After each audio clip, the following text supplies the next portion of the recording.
Well, switching gears to something that you mentioned earlier, Julie, the Fed. Investors intently focused on monetary policy ahead of the Fed's FOMC meeting this week as confidence in the banking sector, it wavers. Here with deeper insights on the Fed's rate hike path and the state of the economy, we've got Paul Gruenwald, who is the S&P Global Ratings Chief Economist. Paul, good to have you here in studio with us. Good to see you guys. Absolutely. Okay, so help us dive in. First, into what the Fed's read on some of the banking confidence has been, how that might show up in their decision and in their conversation as well. Right. Well, first of all, the job of the Fed is price stability, right? So they have a 2% inflation target and a full employment target, but obviously they need to be mindful of financial stability. Our view has been that the Fed and other central banks can kind of walk and chew gum at the same time, so they can use the balance sheet, which the Fed did over the weekend, right, to try to stabilize the financial sector, and at the same time free up the Fed funds rate if they need to continue to tighten conditions. Our view is that the macro needle really hasn't moved much yet. The risks have moved, but not the baseline macro needle. So bottom line is we still have an inflation problem, and the Fed needs to continue to raise rates. So they've obviously got one eye on the financial sector, but we still think they're going to go 25 basis points later this week. But the language should be sort of softer and slower. Right? There are some strategists who suggested they forego the dots this time around as a way of still raising, but signaling, a little bit of a pause vibe. I don't know. Pause vibe. I like that term. The dots aren't forecasts, right? They're just kind of the thinking of the various governors in the same way that, we put our thinking out a couple of days ago. So it's helpful in the sense that we know what the governors are thinking about main variables. But to your point, Julie, we think the tone is going to be softer, right? Even if the Fed goes 25, which is what we think, there'll be more talk about the downside risks. We may have a slower path up, but we still think the Fed has more work to do. And we know we've been saying this for the last year. Pausing and then having an uptick in inflation and getting behind again is not the best scenario. So it's really a balance of risk, but we think they're going to go. Okay, and so to that extent, it sounds like you believe that even if they were to pause, in a pause scenario, that they would actually have even more explaining to do as to why they paused, what were the mechanisms, what they saw, and how severe it was that led them to pause. Right. Well, it's a balance of risks, right? So they can, a month ago, 50 was priced in. If you look at the Fed funds forwards, it was 80% going 50 basis points in 25. And then it flipped.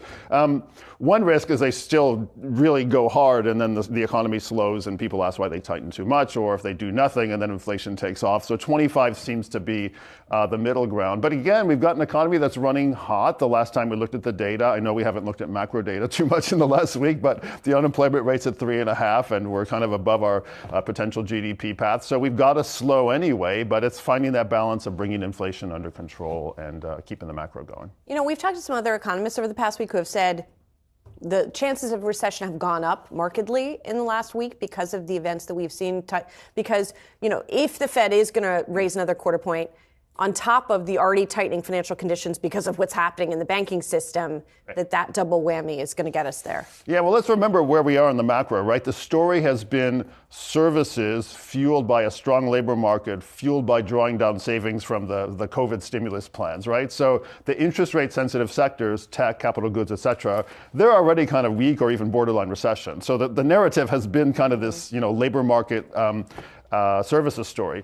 If that's still got legs, then we go into sort of this slower growth path. But, our baseline is still that we've got the Fed kind of flirting with recession later this year. I think the downside risks, as I said, have gone up. So we're still in flux. We just showed that on the board. So if you look at our forecast and then kind of the risks around the forecast, they're tipped to the downside. But we're not ready yet to make the big shift and have a hard landing yet. And so for what the Fed, and we continue to bring up what their dual mandate actually is versus everything that's actually happening as well, how can the average investor or even consumers right now kind of wrap their heads around where the Fed still has work to do, perhaps? Because they're still looking at even the price of eggs, which, came down. Came down last month. That's a good thing.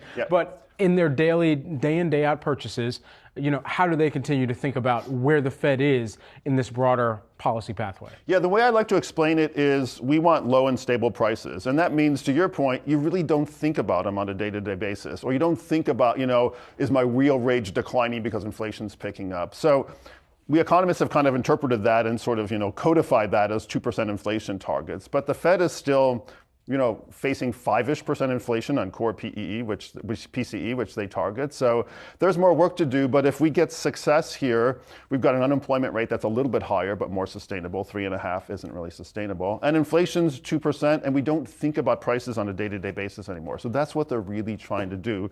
It's just that in the last week, we've had this other thing thrown in, which is financial stability. So we've got three things going on, right? We've got the dual mandate of inflation and unemployment, and then with this other instrument, we've got financial stability. Nobody said central banking was easy. So there you go. I mean, it certainly feels like we're a long way away from not thinking about prices, right? I went grocery shopping this weekend. I'm still thinking a lot about prices. I'm still shocked that I'm getting sticker shock, but it's still happening. I want to come back to the financial stability because we haven't really paused there for a moment.